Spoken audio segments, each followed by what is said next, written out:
Storycraft, which is your ability to craft a timely, relevant, resonant, marketable product that audiences are going to want to and enjoy consuming and be willing to pay for. That's also important. It's got to be good enough that they want to crack their wallets for it. But also the other skill that you need is Pagecraft, which is your ability to put it on the page in an effective manner that forces them to see those ideas that you're trying to communicate. Very different skills. And I'm constantly kind of amazed at how many people sort of see them as being the same thing. So that once they get, they'll jump right into writing it on the page and they think that they're accomplishing both Storycraft and Pagecraft at the same time. And they are very different skills and they need to be kind of tackled at different times and in different ways. So you can be the best storyteller in the world and have a concept that was going to make an awesome movie, but if you don't get it on the page correctly, it'll die there. Nobody will enjoy the read and nobody will have any faith in it. So you do have to develop both skills, which is like trying to learn two exotic languages.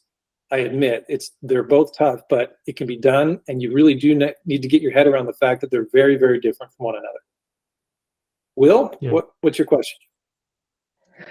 Yeah, so I've been studying some screenplays recently, and I think I know what you're talking about, but I just wanted to ask the basic question. Could you give an example of the Pagecraft in terms of, like, is it something as simple as, or let me rephrase that, is it as specific as medium shot and, blah, blah, blah, blah, blah, or is it the camera sees this?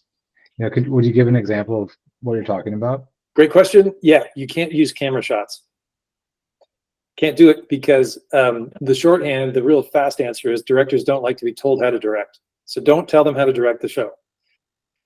You need to suggest what those camera shots are. So you need to think cinematically, and in your action lines, you can suggest how things will look by kind of describing perspectives and how close you get, all these things. So there's tricks to hide those camera shots and camera movements in your action lines.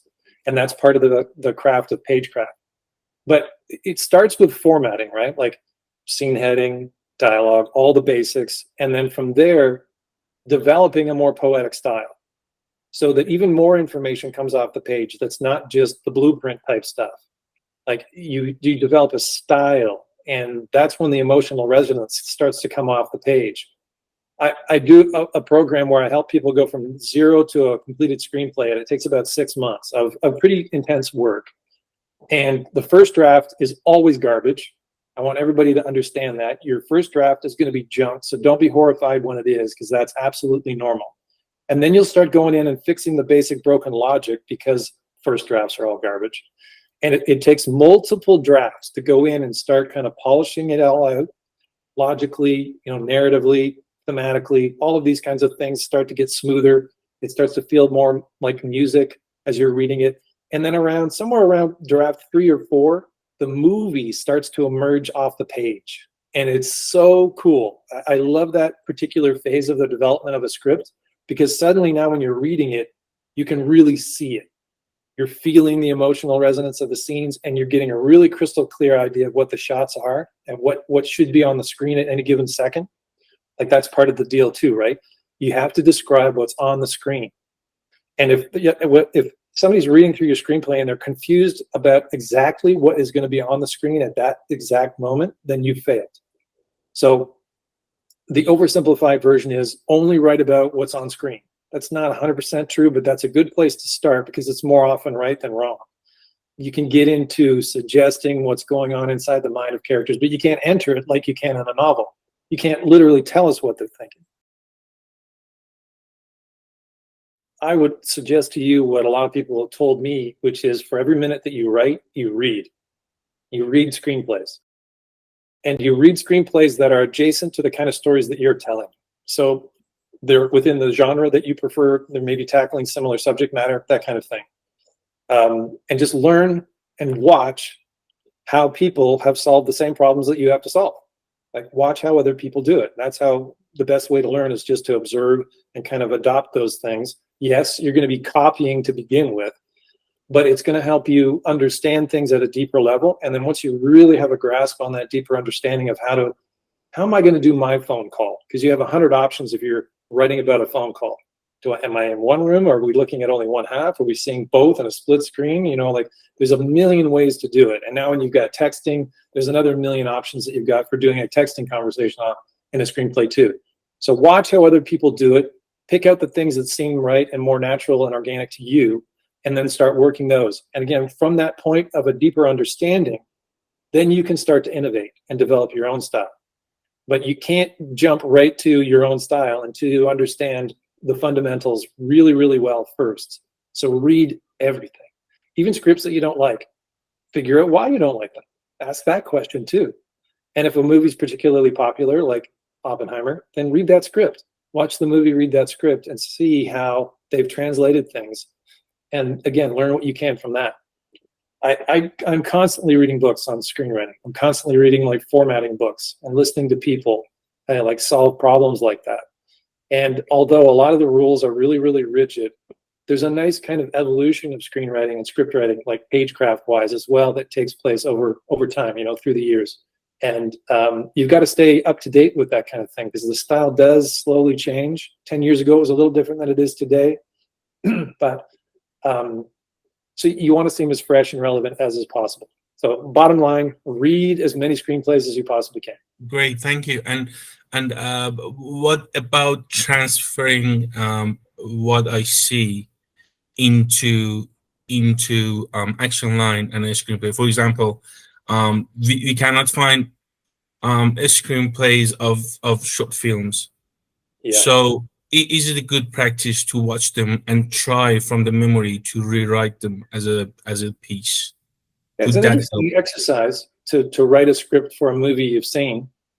I think you could learn some things from that too. Yeah, I think the most time that you can put in the seat writing and exploring, the better. And then it's very difficult to teach yourself, however, right? Because we don't have the perspective we need to know, like, about all the options that are available. Some people are kind of, to use a metaphor, you know, writing screenplays with a 6 crayon box, but they don't realize there's a 64 crayon box available to them. Like, they just haven't seen some of the skills and some of the techniques, some of the devices available to them.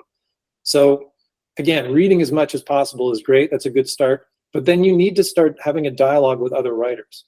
Share your work with one another. How did you tackle this? How did you tackle that? I didn't quite understand what you were trying to do here. What were you up to? Just listen to the writer articulate what their vision for it was, and then get into a conversation about, well, that didn't quite work. Maybe try something like this. The fastest way to learn ultimately is to be mentored by somebody who's further down the road than you are. That's not available to everyone, but as close as you can get to that by, again, sharing your work and talking to other people who also do this, the better. And if you can talk to people who have got a lot of experience, obviously that's better. So do whatever you can to experiment, watch what other people do and learn from them, and practice articulating your vision for whatever it is that you're working on. Because that's a really important skill to have too, especially if you plan on being paid for your work and you enter the workforce. You're going to need to be able to talk to people about what you're up to and how you do it and what you were planning on, you know, what the result was that you were hoping for. So it's going to be a combination of a lot of things, but it starts with reading, writing, of course, and sharing your work with other people and conversing with other crafts people in the same space. You've got to be, and this is another skill that you will develop over time, right? When you get constructive feedback, you're going to have to discern whether or not what you're hearing is personal opinion, or something that's grounded in really, really practical advice. So it's all going to sound the same when you start out. A general rule that I like to apply, like when you say you shared your script with a half a dozen people, which is nice, I generally say like 3 to 6 people is good. That's not too many, that's not too few. Ignore the people who loved it and don't have anything bad to say, and ignore everybody that hated it and don't have anything good to say. And concentrate on the people that give you similar notes in the middle of the field. Those people probably have something useful that you should consider before making any changes. But if people say, this is junk, I hate it, ignore that. If this is the best thing I've ever read, ignore that too. It's going to be hard, but I encourage you to ignore that as well. And just concentrate on the meat of the feedback that you get with like the 2, 3, or 4 in the middle. Remember, I am not the audience. You have to keep telling yourself that. So you can't be entertaining yourself. You have to be able to entertain people who are not you. And this Pagecraft thing that we're talking about is making sure that you eliminate as much as possible of the loss in translation between what's in your head and what they read on the page. You want to make those two things as close to being exactly the same as is possible. And you can't do that alone. You can't do that in a vacuum. You need to have other people like look at your work. The first thing that I will say is that you don't have room for anything that's not critical. If you have room and you have the comfort or the luxury of deciding that this isn't a very important scene, but I like it, I think it's interesting, it's kind of fun, then the rest of your screenplay is probably in bad shape. Because if a really, really good screenplay is so chock full of excellent material that there's no room for any dead wood. So the old adage, and another thing that you should write next to your workstation, is if it can be cut, it should be cut. And just live and die by that. If you can cut a scene out and it doesn't hurt your screenplay, then it should go. If you cut a scene out and it hurts your screenplay because the logic is broken and the reader now can't follow it, then you know you need that scene. But anything short of that, get rid of it. Cut characters out, cut details out, cut locations out, cut everything out that you possibly can, and pare your screenplay down to just the stuff that you need, absolutely need to make it work. This is all about, what they say about killing your babies, right? You're in love with your work. You adore your work. You appreciate the effort that you put into your work that nobody else will. That's another really hard lesson to learn, is that nobody cares how much effort you put into these things, because effort is never an indicator of quality. There's another one to put up in the workstation. Effort does not equal quality. So it just has to work. And again, make room for all the excellent stuff and cut out everything that's not necessary. That's specifically about Pagecraft in particular, because it can be in the concept of the story. You can have a very clear idea of what your protagonist or your character's emotional journeys are, but if you don't articulate that effectively on the page, then no one else is going to appreciate that. And we've just talked about how talking about camera is definitely a no-no that the industry does not appreciate. So you don't want to do that. He's a filmmaker, clearly, so he can get away with that. He can write scripts for himself and include camera movement and that type of thing. But in my opinion, that's not the most effective way to create emotional resonance. Like, clearly choosing camera angles and lighting and that type of thing is going to support it. Music, of course, obviously kind of stimulates an emotional response as well. But the heart of the emotional resonance of your piece is going to be in the themes that you are exploring in your work. And theme is a really challenging subject for writers of all stripes and all skill levels and experience levels. Most people hate talking about theme because it's such a nebulous, slippery subject. And how do you deploy theme in your work? So the first thing I like to talk about when I'm talking about theme is that theme is the thing that gives your script its reason to exist. If you can't get a grasp on theme, then really your story doesn't have anything to say. It's just going to ring hollow, and it's going to be what people refer to as a series of events, but not a story. So you've got to figure out your themes and your process for making sure that that really comes through the page. And man, that's a really long conversation, again, about Pagecraft and that kind of thing. But theme, just to talk a little bit more about theme, it's not as simple as just choosing a word like love, or going a little bit further and saying love is blind, or love conquers all, or that kind of stuff. I don't suggest being satisfied with that kind of thing, because art, and here's another little detour, what we do shouldn't be considered art, because the film is the piece of art, right? We're a stepping stone towards the final piece of art. We create scripts using artistry, artistically, but a screenplay is not art, because it's not the final product that gets consumed by the observer, like the audience. So, but using it temporarily for my point here, art is never supposed to confirm your beliefs. Art is supposed to challenge your beliefs. So, with the exception maybe of Hallmark movies, which are supposed to be 100% comfort food and not push back on anybody, right? They want to make you feel like you're wrapped in a cozy blanket when you watch those things. But if you want to really stand out and develop your voice, and then from there that helps kind of develop your ability to create emotional resonance. It's about really getting your handle on theme. So I would suggest coming up with more challenging themes and creating what is called a thematic argument, which is not just one statement, it's two equal and opposite statements. And then your work is going to kind of explore the argument that they're having.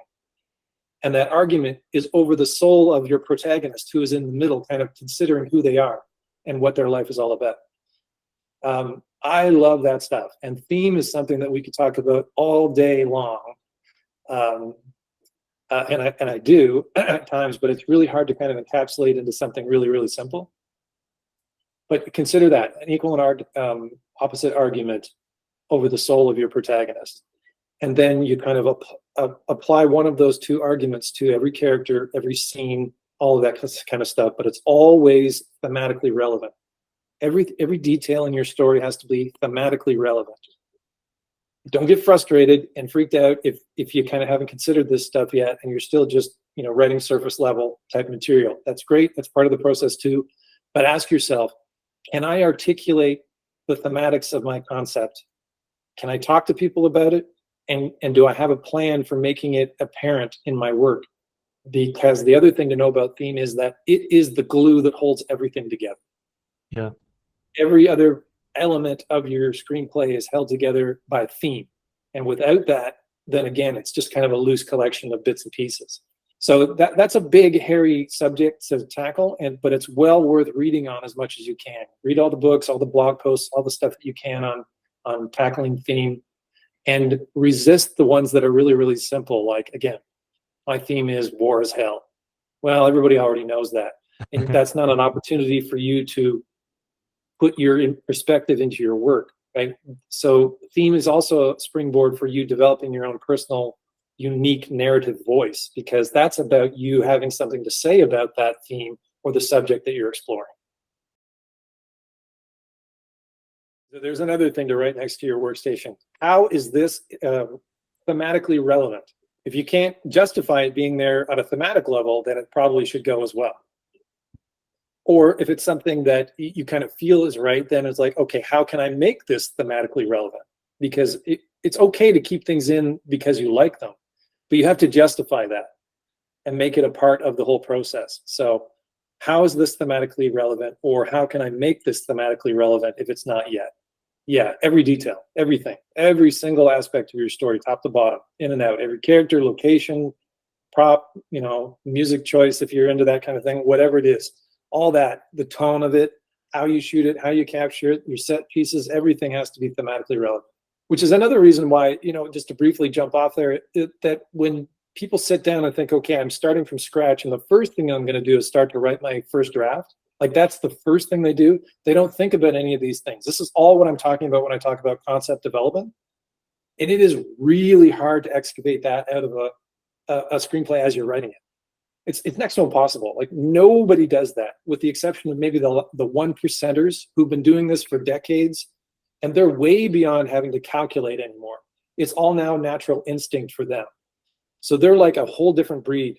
But people who sit down and try to get this all sorted out in one draft are going to find it really, really difficult and frustrating. And in the end, you're going to have 100 pages that don't quite work, and you're not going to know why.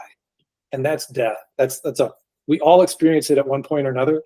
But that's likely due to the fact that your concept hadn't been ironed out and fully polished and distilled and perfected before you started writing. Again, I don't want to talk people out of just writing for fun. That's not it. But in my opinion, there's nothing more fun than sitting down already knowing where you have to go. You've got a roadmap that you've already built, and then you can just play with things like dialogue, and character moments and all the stuff that we really do relish and enjoy. We don't have to worry about structure, pacing, and the character arc, and like all these thematics and everything like that. You've already got a blueprint for that sorted out. That's way funner, in my opinion. Yeah, you have to care about what you're writing about. You have to be passionate about it. These things have to be of interest to you. So that is all really, really important. But what makes it really, really special, and where the magic is again, kind of articulating your emotional experience. If you can do that effectively, then that's great. So that's when you have to look inward, or as far as subject matter that might lead to some kind of a thematic argument or thematic exploration that's personal to you. One of the other exercises is to, what right now, if we could talk about anything, what really gets under your skin when you think about the world, the state of the world right now, what really bothers you? There's a point of entry for that conversation about what you might be able to play with. And theme is not subject matter, is not a genre, right? You can take these themes and drop that into any genre and explore almost any subject matter in it if you've got something that's really universally resonant. That's always interesting too, because a lot of people end up thinking that they know the genre that they're going to write in immediately. That's sometimes the first choice they make. I'm going to write a horror movie. Well, I like to ask why. What are you going to do with it? Are you going to add anything to that conversation, to that genre, or are you just going to kind of create a knockoff of something that already exists? Because if there's a theme that's really fascinating to you and a subject matter that's really fascinating to you, you might find that a horror movie is not the way to go at all. I think of I can't remember her name, but there was an Australian filmmaker that made a movie called Relic. It's like 5 years old or something like that now. Not a super, super amazing film, but a really, really solid effort. I really like a few things that she was exploring in there. And in her personal life, she was dealing with a grandmother who was having cognitive decline. And her grandmother was basically disappearing before her eyes.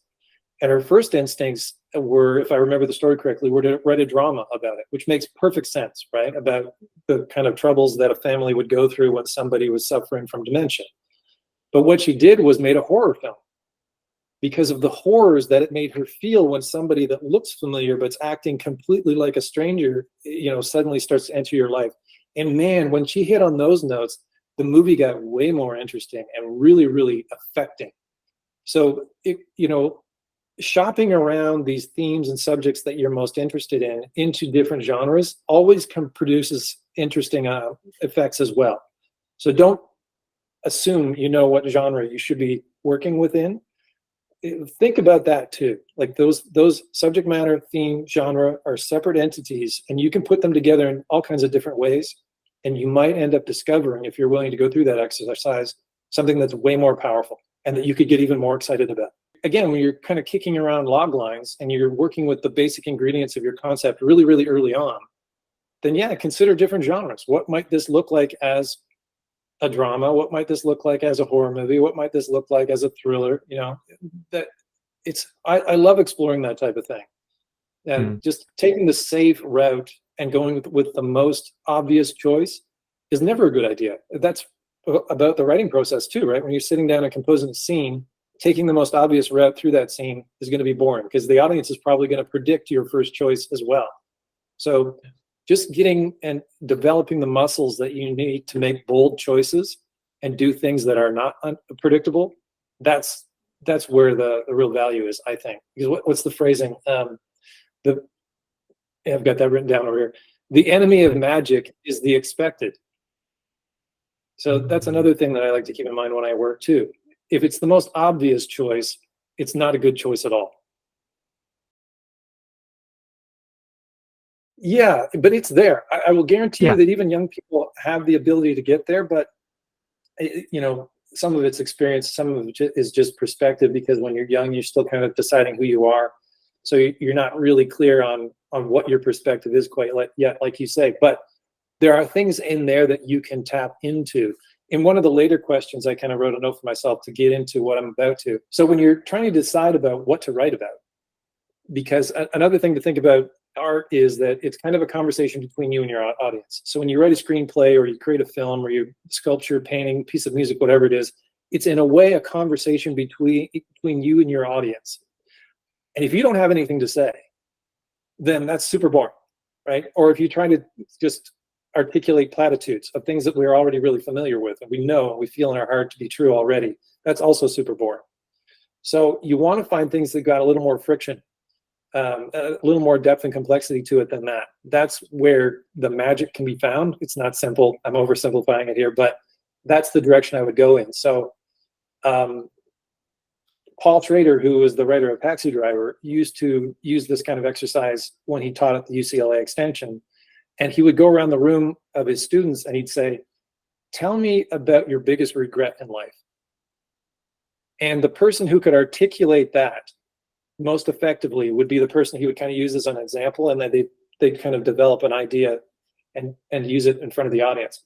So if you can look inward and really explore the pains that you've experienced in your life and the kind of things that haunt you, the things that keep you up at night is another way that other people have said it, that's where to start.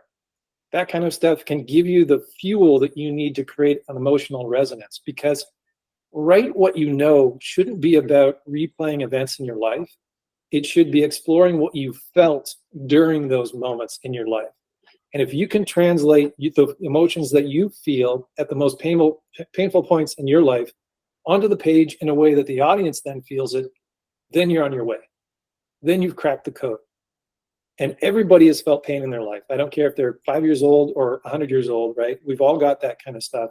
It's just a matter of becoming kind of emotionally articulate enough to be able to talk about it. And the guys aren't really famous for that kind of thing. So we've got to dig deeper and kind of figure out the language around talking about our emotions more so than other folks, but it's well worth the effort. And you're going to find that there's kind of a healing process to it as well. When you air out these things that you felt in your past, you might end up actually kind of resolving some of these old wounds and the baggage that you're dragging around through life. So that's kind of fascinating. And as a screenwriting coach, that's part of my job, is to help people develop their own personal, unique narrative voice. Because as you were alluding to, that's key to finding success. You know, you can find maybe a limited career in copying the styles of other people out there, but real success is when you show up on the scene with a fully developed, crystal clear and unique voice and a take on the world, a perspective on the world that we haven't seen before. And that's exciting when those things happen. You know, and you can see those artists coming.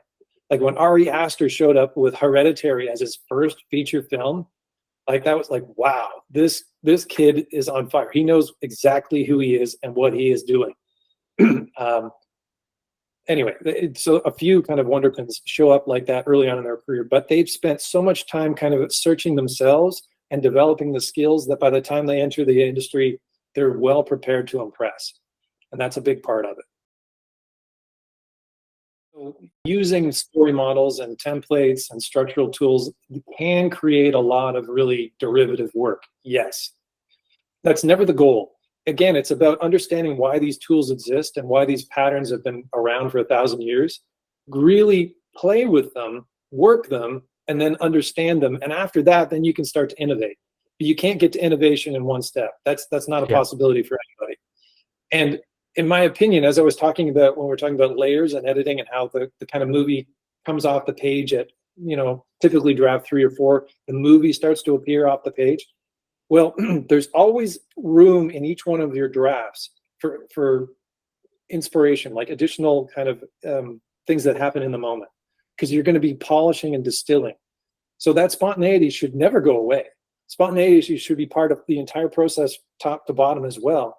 So don't think that you're just literally building a blueprint and then you're just kind of laying bricks in a really kind of boring way. That's not the process either. So if that's what you're experiencing from planning and outlining, that's not right either. It's something that has the elements of each.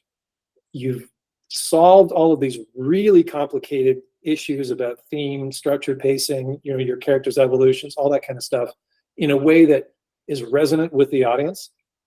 So you know that you've articulated how this transformation in your characters occurs effectively, and then you can just sit down and write the plot. And you can execute it. And again, you'll have fun, you'll discover things along the way, you'll add things along the way. That's all part of the process as well. And I'll get into more details about a process that I use, and hopefully I'll be able to articulate, how that works. Okay, there's 2 types of subtext. There's the story subtext, and then there's dialogue subtext. Those are the 2 ones that are most important. We won't talk about story subtext, but there is a subtext that actually does communicate more information to the audience below the plot. That's another subject. But on the subject of dialogue, talking about subject, let's define it by first telling us what the opposite of subtext is. So the opposite of subtext is what they call OTN, or on the nose dialogue. And what they mean when they say your dialogue is really on the nose is that your characters are saying the most obvious things at the most obvious times. Super boring. And very likely you're spoon feeding the story to the audience through the mouths of your characters. Hi, Jane, how are you? I'm doing very well. How are you? Excellent. Did I tell you that I saw Mary the other day? You mean Mary, my ex-wife that I had 2 children with? You know, like they just tell the story in the form of dialogue. It's brutal. But a lot of people start there. So I've got 2 points of, two pieces of advice for this. Don't be afraid of it. Like when you're writing your first draft, on the nose dialogue is probably going to be what comes out first. Just know that that's what that is, and that you're going to have to go back and replace that stuff. Also, you're probably going to have to go back and cut it down to ribbons. Because if you've got a page-long conversation, it probably only needs to be 3 or 4 lines long.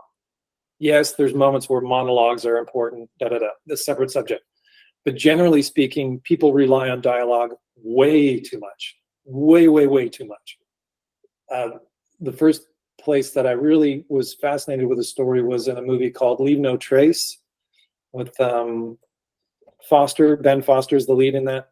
He and the director took the script, and the first thing they did when they started working together was cut out 40% of the dialogue. And the movie got way more interesting for it. Don't rely on dialogue. There are 3 kind of basic modes of communicating information to your audience: pictures, actions, and words.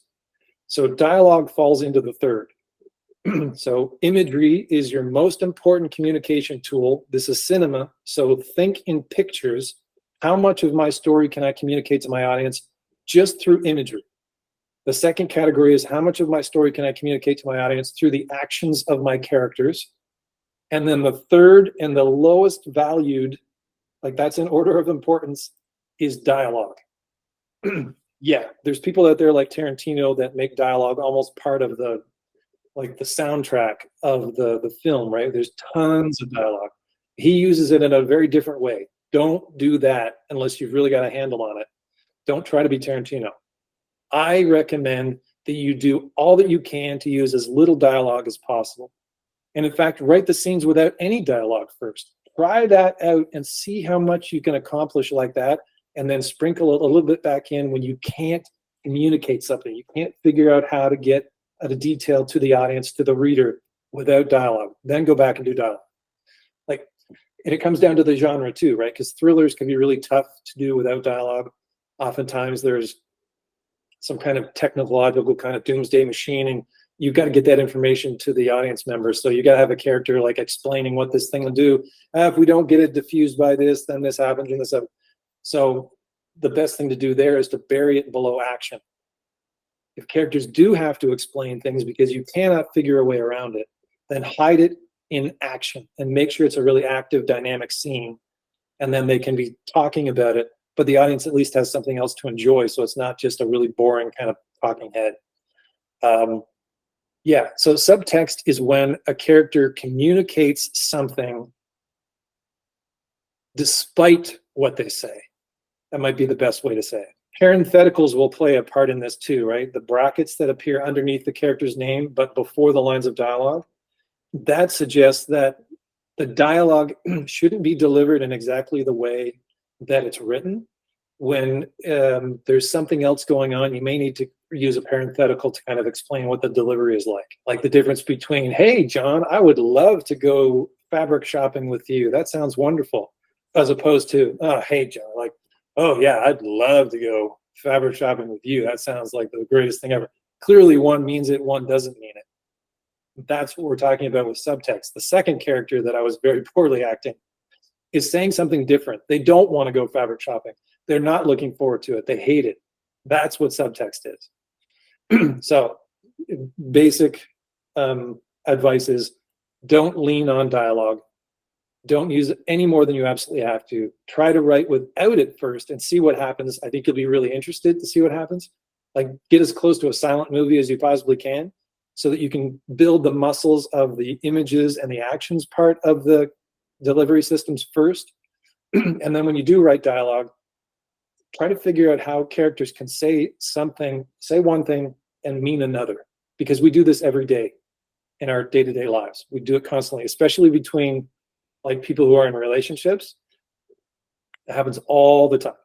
Just think about that. Think about what you say to your partner and what you mean when you say those things.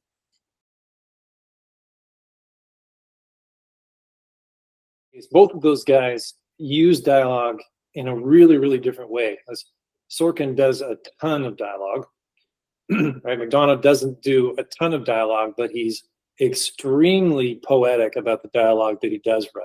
I wouldn't be afraid of copying to start. Go into it knowing that that's just one step on your journey, because both of those men also are copying and were influenced heavily by other people before them. Wow. Right? So they would start by referencing things that appeared when they were younger and when they were first starting out, and then they evolved into something that's completely unique to them. So try things on. Sure, try writing in the style of McDonagh. Try writing in the style of Sorkin. Good luck. It's going to be tough, right? Don't expect that you're going to be able to do it effectively. Just go into it, lean hard into it, and learn all that you possibly can. And then you're going to discover little bits and pieces about yourself that will translate into a unique style. Because again, voice and style are slightly different. Voice, style, tone, genre, these are all kind of separate but very adjacent concepts. But I love the idea that you'd develop a style, because that's going to take place at both of these levels too, right? That's going to happen in the storycraft side of the equation. That's going to happen at the pagecraft side of the equation as well. McDonagh in particular,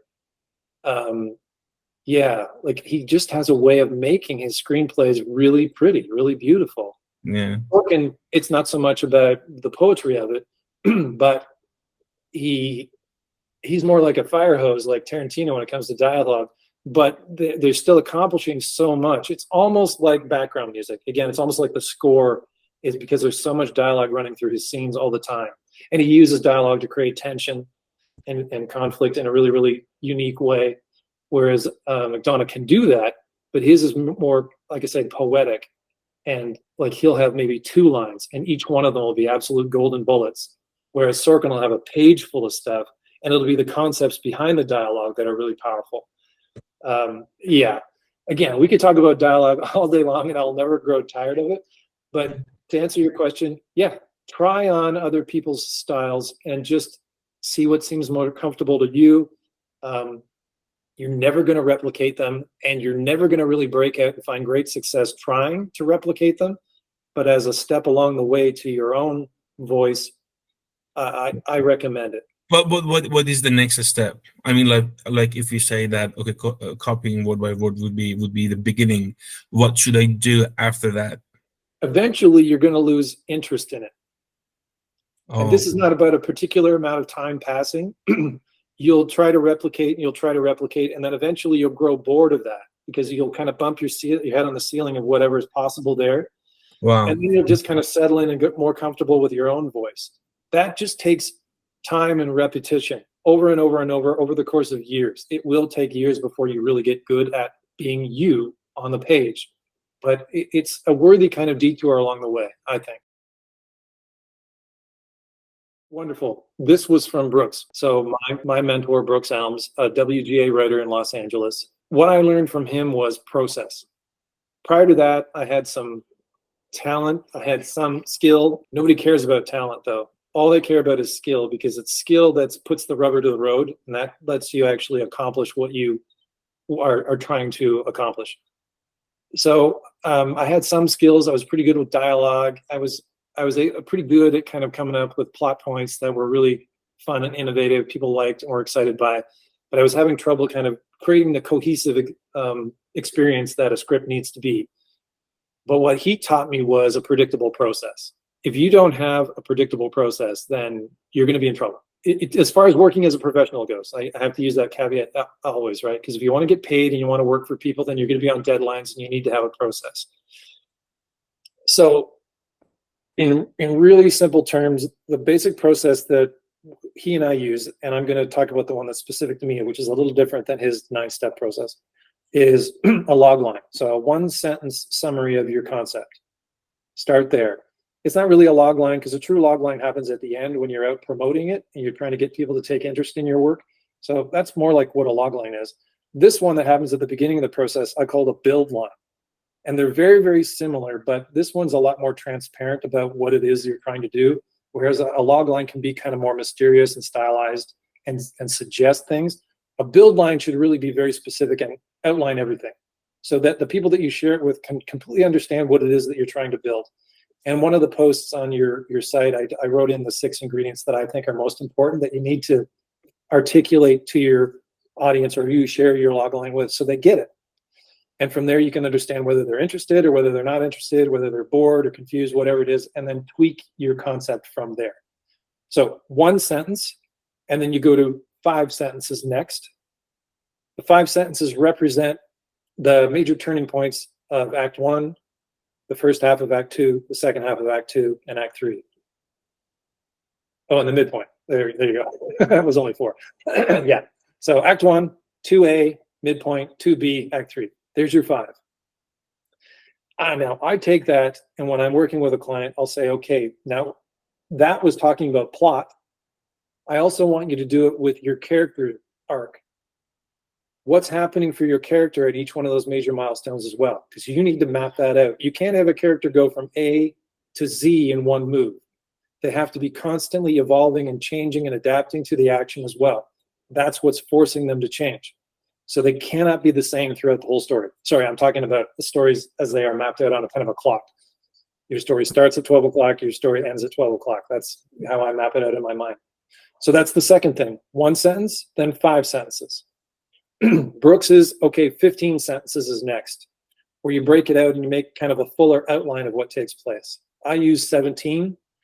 I'm not satisfied with the Save the Cat formula. I think there's a lot of gaps in it, and a lot of new writers can kind of fall through those gaps and kind of leave huge gaps that don't get addressed until it's way too late, and then they find out they've got 100 pages that don't quite work. So I ask a few more questions specific to this stage at 17, and oftentimes I'll take that information of 17 sentences and I'll translate it into what they call the expanded sequence map. Because if you are familiar with the 8 sequence method, each of those 4 sections of a screenplay, Act 1, Act 2A, 2B, and Act 3, are divided into 2 sequences. And each of those sequences have 3 segments. At the end of each one of these segments, and at the end of each one of these sequences, and at the end of each one of these acts, there should be a climax, a mini climax that your story is working towards. So that 15 or 17 beat summary of your story doesn't really address that. It's not good at kind of articulating that and working that out. So I like to just take that as an extra step in between there and sort that out. How do we keep moving towards climaxes? How do we keep kind of raising the stakes? They call it acceleration and escalation, which happens around every 10 to 12 pages. Okay, so now we've engineered all that. Now we take our 15, 17, and we convert it into 40. And this particular exercise is about structure, particularly structure, and how much of each one of those segments of your screenplay gets how much of the story. So again, if we're writing 100 pages, you know the midpoint is locked in around page 50. And it's the important detail is not that you're exactly on page 50, but it's just that Act 1 and Act 2A don't push the story in a really distorted way. They don't get bloated with too much information. Like, it's just forcing you to be efficient with the room that you've got within this classic structure, which is really important that audiences expect. They don't even understand, they can't articulate it, but it makes sense to them on a deep DNA level. That's what they're looking for when they come to the movie, is something that they recognize. They get the patterns, so play into these patterns. So when you translate your story out onto 40 sentences, it's single line sentences, very succinct, very particular. They never wrap around to a second sentence, which forces you to be very, very specific about the most important detail at each one of those milestones, so that you're not getting distracted by too much information. You're not fooling yourself into thinking that your story works. You want to look at the bones. You don't want to look at the meat. And then when you take that 40, because it's perfect, you translate that into 40 paragraphs. And that effectively gives you a treatment. Right? Now you've got 10, 15 pages of your story, more fully articulated, maybe a couple pieces of dialogue that are important, more details of the story, and you take that and you drop it into whatever software you're using, and that's the foundation of your first draft. And the most important thing to keep in mind for all of these different stages are each one of them tests your story out in a completely different way. And you learn a lot about your story from each one of those steps. And every time you move forward down the track, so to speak, your story is going to fall apart. Expanding it is going to break it, and there's going to be all kinds of cracks that form that you then have to stop and fix and rebuild it and make it strong. And then when you move it forward, it's going to fall apart again, and you're going to fix those, and you keep doing it. So if what I'm saying is true, imagine how many breaks and fragments happen if you try to go to a full draft in one step. All of those things that I'm talking about, there's no way that you can address them all at once. Tons of stuff fall through the cracks, and you're left with things that don't work, and it's really hard to figure out why. And I have a blast taking writers through all of these steps, because so much is learned along the way, and you get to polish and distill and perfect all of these ideas that you've got, your themes all the way along the way, your character arc all the way along the way. Everything gets the time and effort that it needs, so that when you do get to that first draft, even though it's still going to be garbage, the fundamentals are there and in place, so that when you revise it through draft and draft and draft, you don't have to start from scratch. You're not making big moves. It's just about, again, refinement and distillation of ideas. One of the most important things to keep in mind is that none of these tools or structural kind of models or templates should be the destination for you.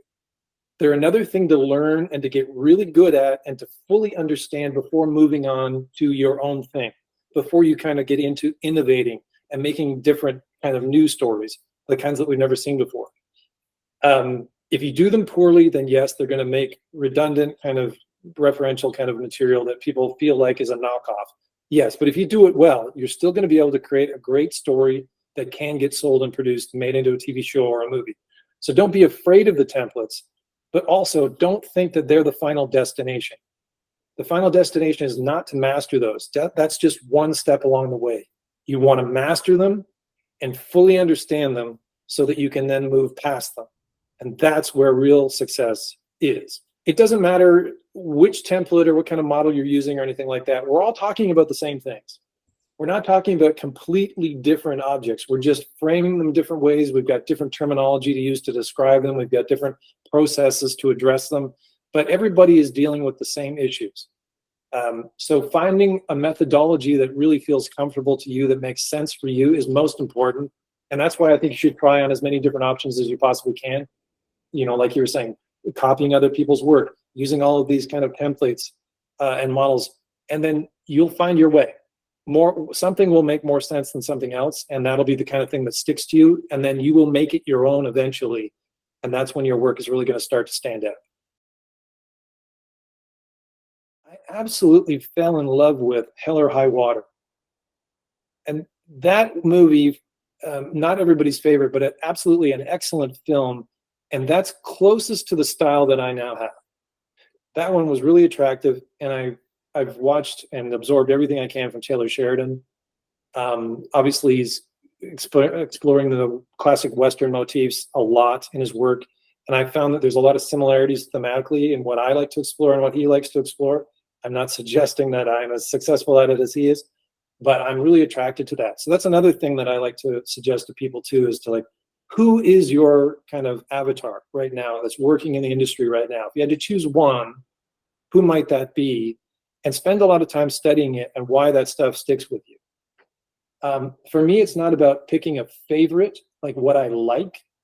I like to talk about it in terms of what haunts me, like what sticks to me. There's an element of the movies that I'm most fascinated with that make me uncomfortable, not comfortable. And I want to understand that about myself. So when I'm helping younger writers develop their voice, and Brooks does this as well. He did it with me, as a matter of fact. That's an important thing. I thought I was destined to write a certain kind of story. And through this exercise, we figured out that I was much better suited to write these kind of more grounded, lonely kind of feeling, outsiders trying to find their way types of stories. And I've gotten very comfortable there. I like that a lot. The tone can be different. They can be a little more comedic. They can be a little darker. But the subject matter and the themes and everything are very much the same throughout everything that I write. And Hell or High Water was really the last piece that clicked in place. And then when I had the conversation with Brooks, it all came together in a really effective way. And I've been grateful to be able to do that. It's hard to find your way on your own. Having somebody with his experience to kind of walk you through what it is that you're about and kind of extracting these things out of you is really, really helpful. So anybody that has a chance to do it, I highly recommend it. Great question. Again, all of these are so excellent. Thank you to everybody. Again, okay, it depends. If I'm writing a spec script that nobody's expecting, that there's no real time limit or due date for, I don't often force myself to write. If I'm on a writing assignment and I have a due date and I have things I have to actually produce, then absolutely I force myself to write. And that's part of the professional discipline that you've got to come up with. If you're going to find success as a pro, then you do have to become more disciplined about your work. And no, it's not as fun, but it's really important. And the fun kind of can happen after the fact or sometimes during. But those initial moments where you first have to force yourself to sit down and just start hitting the keys, those can be tough. So it really does depend. I recommend figuring out what works for you as far as finding the time that you can write in. And everybody has a different style. So I'm a guy that needs to be immersive about it. I can't do 15-minute little blocks here and there. I know people who do that really, really well. 15 minutes here, and lunch break, another 15 minutes, another 15 minutes here. I absolutely cannot perform that way. For me, I leave as much room in my weekends as possible for my own personal writing. And I'll sit down and I'll do I'm not exaggerating, 6 or 8 hour runs where I just go completely as deep in it, as immersively in it as I possibly can. But not everybody can do that. And it's not suitable for everybody. So find the time of the day that you do have for yourself. Maybe it's early in the morning, maybe it's late at night, maybe there is a gap in your lunch hour or something like that. And just try to come up with a regimen that you can depend on, that doesn't feel like a chore for you. Experiment and try different things, try different patterns until you get to one that feels good to you and stick with it. But the thing that you want to commit to is not a particular pattern, it's activity level. So commit to something. I'm going to write for 1 hour every weekend. If that's all you can do right now, great. Stick to it and don't let anything knock you off that path. I'm going to write for an hour every day. I'm going to do it as I go to sleep at night, or I'm going to do it when I first wake up in the morning before the rest of my family and the rest of the world is up and I get distracted. Do that. Do it 3 times a week if you can't do it 5 times a week or 7 times a week. Find something that works to you, write it out, put it into your schedule on your phone, whatever it is, and stick to it and enjoy the satisfaction of executing that. Enjoy the victory of doing that over and over and over again and feel good about it because it is not easy and you deserve to feel satisfied in that. Again, effort is not quality, but effort is required. So get good at that as well.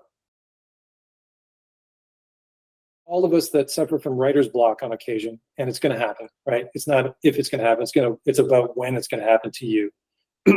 My best advice on the subject of writer's block is that writer's block is nothing more than isolation. So put that down next to your workstation as well. Writer's block is nothing more than isolation. So that's when you need to have an accountability partner or to share your ideas with, or just to sit around and bitch about the obstacles that you're kind of tackling with somebody else that's doing it as well. And they will help you kind of dislodge that problem and move forward. They will help you rekindle the inspiration that you felt when you started. They'll help you through it. Don't try to do this alone. Don't stay in a silo and think there's so many people out there that think the writer's life is some kind of romantic thing where you hole up in a cabin in the woods and then you come out a month later with a fully completed screenplay or novel or whatever it is, or you're going to live your life in the corner of a French cafe with an old-timey typewriter. That's not how it works. Again, maybe the 1%ers that are way beyond us as far as experience and instincts go can kind of do things on their own, but we need to interact with other people. We need to share our ideas. We need to articulate ideas. If you're stuck, I guarantee you that if you spend just a couple minutes describing to somebody else what it is that you're trying to accomplish, and if they are supportive in asking you questions and just spitting out ideas and options for you, then you'll start rolling again. It's just being alone that'll kill you more often than not.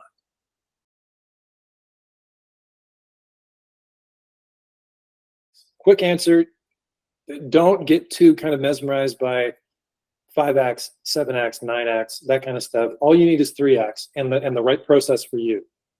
You can address everything that you need to understand about a good story model in 3 acts. 3 acts in 4 parts, because act 2 is twice as big as the others.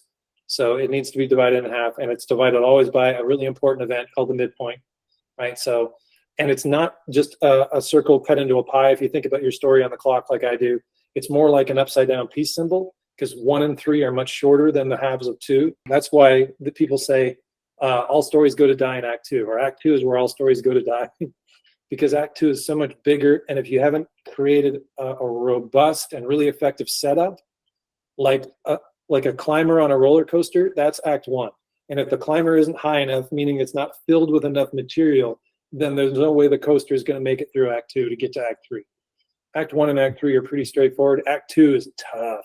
100% of the time, if a story dies, it dies in act 2. Don't mess around with the other act structures. Just learn the classic 3-act structure in 4 parts and become a master of that.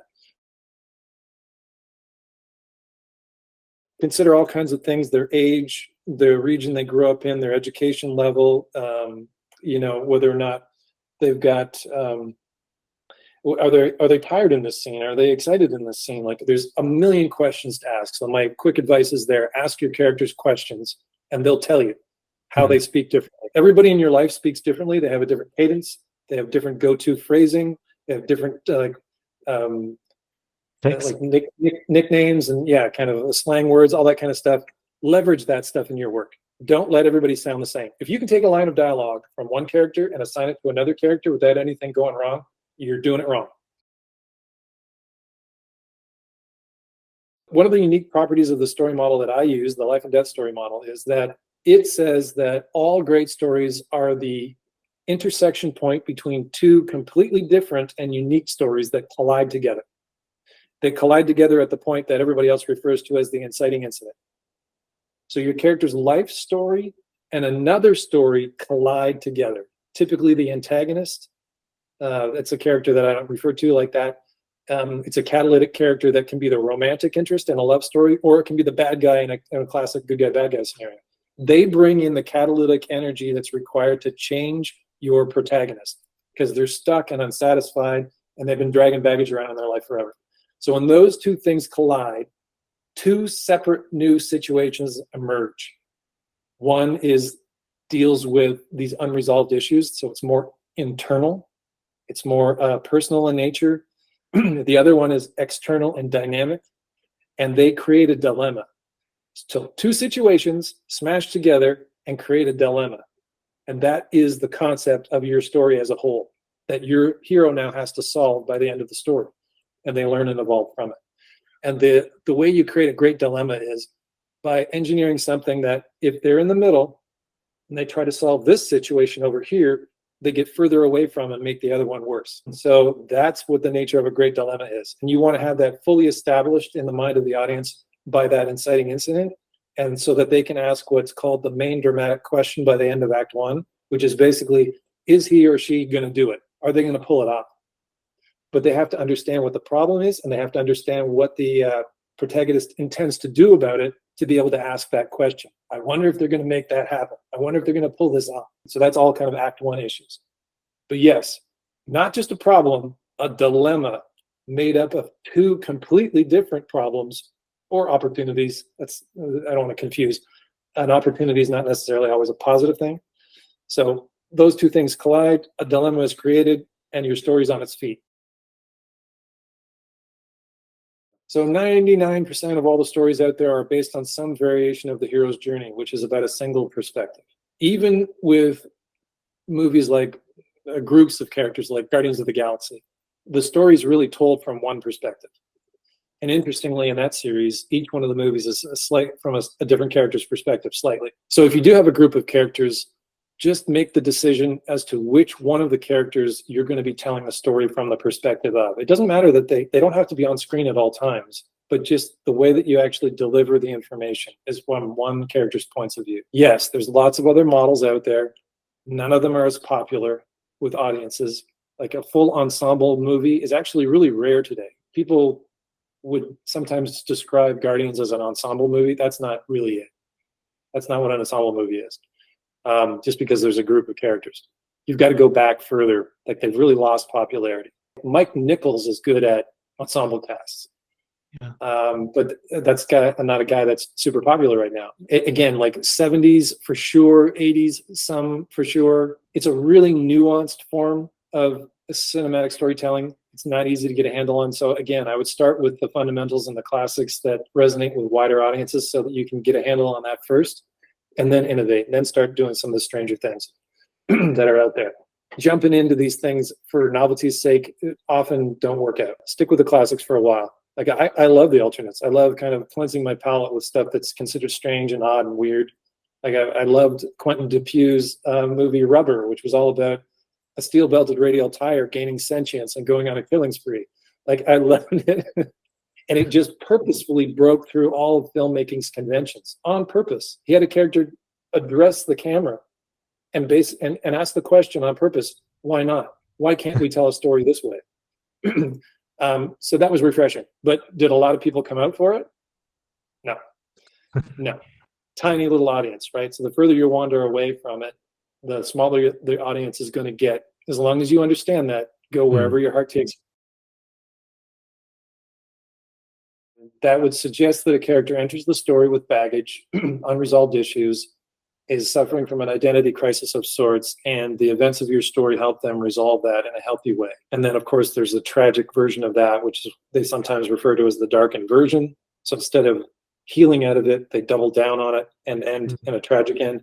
And there's versions with a flat arc or a lack of arc altogether. But again, they get less and less popular the further you wander away from the traditional happy-er ending. So it's about really understanding your character, how they created or how they gathered that baggage in the past, and what that did to inform who they are when we first meet them. So I have a particular set of questions, 8 questions that I ask about the protagonist whenever I'm dealing with a writer. And if they can answer those, then we get a pretty clear idea on what their motivations are, what their character flaw is and where it came from. And like Wineland often does, right? The ghost, what's haunting them. I like, what's their root fear? What do they fear worse than death? They will actually choose death over having to come face to face with this particular fear manifested. And we have a conversation about what that can look like, because then you can come up with what the antidote for that is, which would happen near the end of Act 2, so that they can kind of shed the false identity that they were inhabiting at the beginning of the story and fully embrace their true self and enter Act 3 with the kind of clarity they need to become the hero. That's another slight alteration in the model that I use too, is that some people are out there telling you that the protagonist is a hero from the first scene and that they enter with a goal. They enter the story with a goal. I could not disagree more with that. You look at tons of movies that does not work. Again, in Star Wars, the first movie being an example, Luke Skywalker has no idea what's going on. He doesn't know who Leia is, doesn't know who Darth Vader is, doesn't know what's going on out there. He is clueless. He's just responding to the acts and the movements. So he's not passive, because that's death, right? Your protagonist can never be passive. But he's only active in that he's responding to the events of the story and reacting to them until he fully becomes the hero towards the end of the story. Typically, they don't drive the plot until the third act. They're kind of a victim to the plot up until then. The driver of the plot is that character that I was describing that is sometimes the antagonist, sometimes the romantic character. They enter the story with a goal. So they're the ones that have got the ambition, and they drive the plot. And their ambition collides with the life of your protagonist. And that's what puts them at odds. They've got goals that do not play well with one another. Like if you think about Die Hard's another one. John McClane's not even supposed to be there. He's there by mistake. And you could actually take John McClane out, and you could take Luke Skywalker out, and a complete story still survives that, which would sound crazy, right? If you take the protagonist out of those other story models, then it collapses. If you take the protagonist out of these, another interesting story still exists. So with Darth Vader and Obi-Wan Kenobi and Leia kind of doing their thing. Or in Die Hard, it's Holly Gennaro and Hans Gruber. there's still a story there without him at all, without John McClane at all. So assigning these really, really crystal clear and simple roles, functions within the story to 3 major character archetypes is another one of the innovations of the life and death story model. So you have your protagonist, and in the model that I use, they are referred to as the transformer, because that's their job. That's their only job, is they have to change from who they were to something else. And then there's another one that comes from the death story side, the external, dynamic, fast-moving kind of story that collides, at the inciting incident. That character, that featured character from over there, is known as the igniter. They're the ones that come in with the ambition, with the plans. They're the ones that have the catalytic energy and elements that are going to force change upon that transformer. Without them, there's no change. Otherwise, the transformer would have done it already. Why wouldn't they have?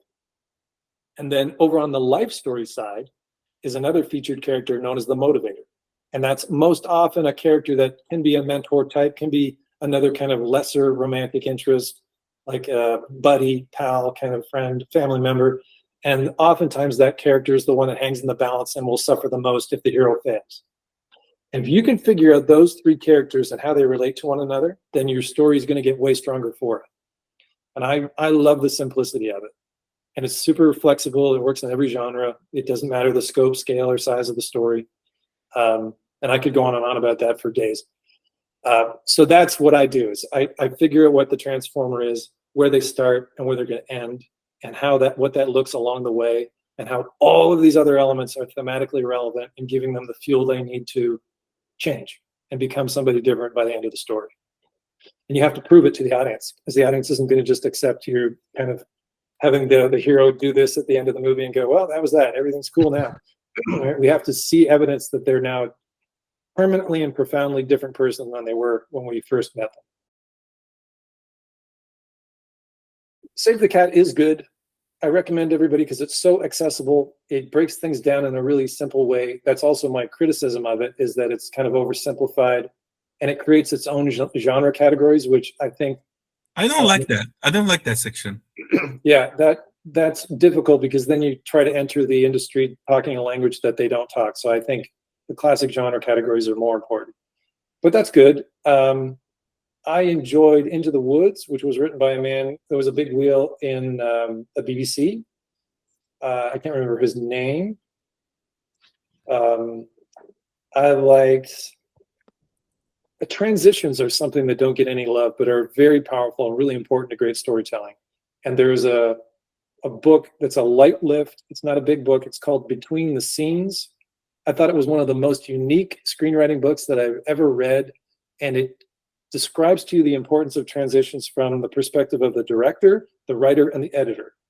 And understanding that and appreciating each one of those perspectives I found being really, really useful.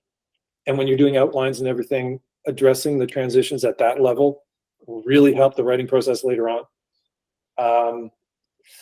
And man, although it's not an easy read, you got to go and spend some time with A Hero with a Thousand Faces, and just understand why these stories have existed for thousands of years, from every corner of our planet, every era of human existence, and why they still resonate today. Understanding the deep kind of psychological meaning and symbology of all these things is great. Symbolism is really, really important. If you can, again, communicate in images, symbolism is all about that. So it is not an easy read, but it's a really important one if you can do it. I like The Writer's Journey by Christopher Vogler. I'm looking over at my bookshelf right now as I'm talking right here. Let's see here. Michael, what's his name? Well, there's a couple books by William Goldman, which are more anecdotal, but they're super fun. So they're not really about process and how to write, but they're really eye-opening and entertaining about what it's like to live a life inside the industry. The Protagonist's Journey by Scott Myers. There's another one that's very accessible, easy read. That's a good book. Yeah. Those are a few of my faves. Hollywood is going to crumble and be rebuilt in a slightly different form over the next few years. So now is the time to really hone your craft and to take advantage of whatever these changes are, because most people honestly do not know what's coming next. We can't quite visualize what this next form of cinematic storytelling is going to look like, because it's going to become super accessible. But the fundamentals of great storytelling are not going to go away and are going to be just as important, if not more important. So let's focus on the fundamentals.